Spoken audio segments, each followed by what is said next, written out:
So Nick, explain to us what the private office does. The private office is an independent wealth management and financial advice firm. So we sit down with our clients and we look to understand their most important financial goals and objectives and help them work a plan of how they're going to get the money they've got to achieve the things that they want. Then we give investment advice on how to achieve those long-term goals. What is the first thing that you recommend when people are recently separated and divorced? Our advice to people is to take their time. So if you've been through particularly a long divorce, there can be a temptation when you get a settlement to act quickly and make decisions, and actually that can be a mistake.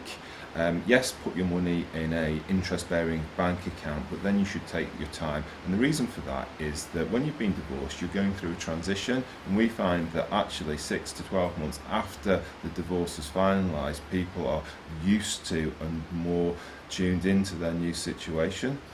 So we advise people to wait before making any major financial decisions. So that includes things like moving house, changing jobs, making long-term investments, or getting involved in a new business. We recommend, if you can afford it, just to take some time out, maybe go on holiday and just start thinking about what the next stage in life has for you. If you wait, take your time, then 6 months down the line, you should be in a better position to make these big changes in your life. What is the most crucial financial step that people need to take when they've been divorced and separated?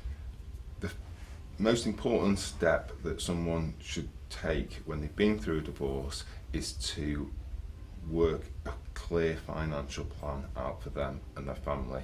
So we recommend that people, once they've taken their time, start to think about the goals that are important to them. So when we sit down with our clients, we work with them and look at their assets, their liabilities, their income, their expenditure, their family situation, and then together we formulate a plan of how they're going to get the assets they've got to achieve those goals. The great thing about doing that is it puts you in control of your financial future. The advisor will be able to do some analysis for you and actually tell you how realistic the goals you've got are, and then you can prioritise the things that are important. So everyone's goals can be different. It might be you want to retire at a certain age, or you want to put money aside for the kids' university, or you want to move house. So if you work out what is important to you, then you can plan of how you're going to best be able to achieve those things. What is the most common financial concern that people have when they've recently divorced or separated?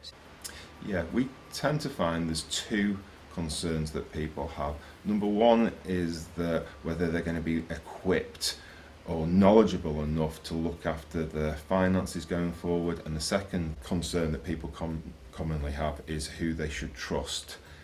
So people often wary of sitting down with financial advisors and talking about money.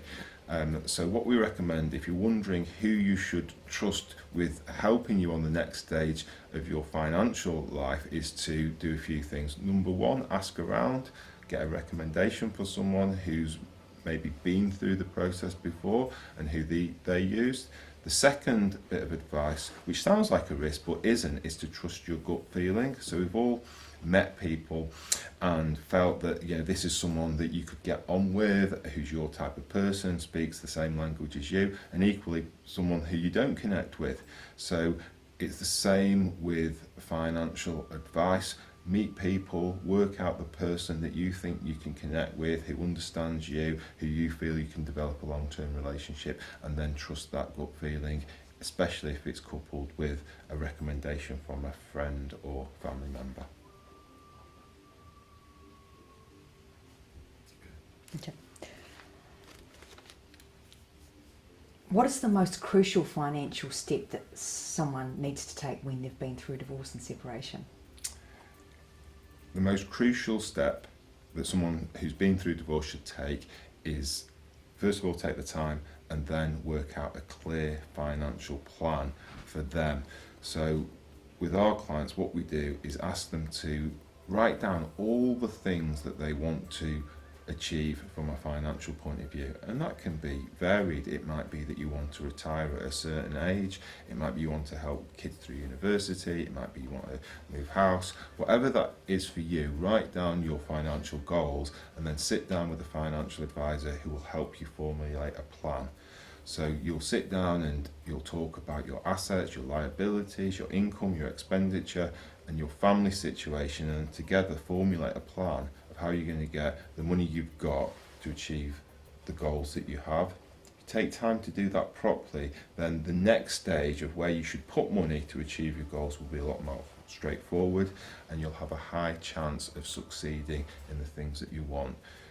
The advisor will also tell you about the risks involved and tell you how feasible the goals that you've got are, which is also good because then you can prioritise and you can say, well, actually these are the things that are important to me, and go through them, and then you'll face the new future with more confidence and control of your own financial situation. Great, thanks Nick for coming today and talking about a lot of the pertinent financial issues that people have when they've been through divorce and separation. My pleasure.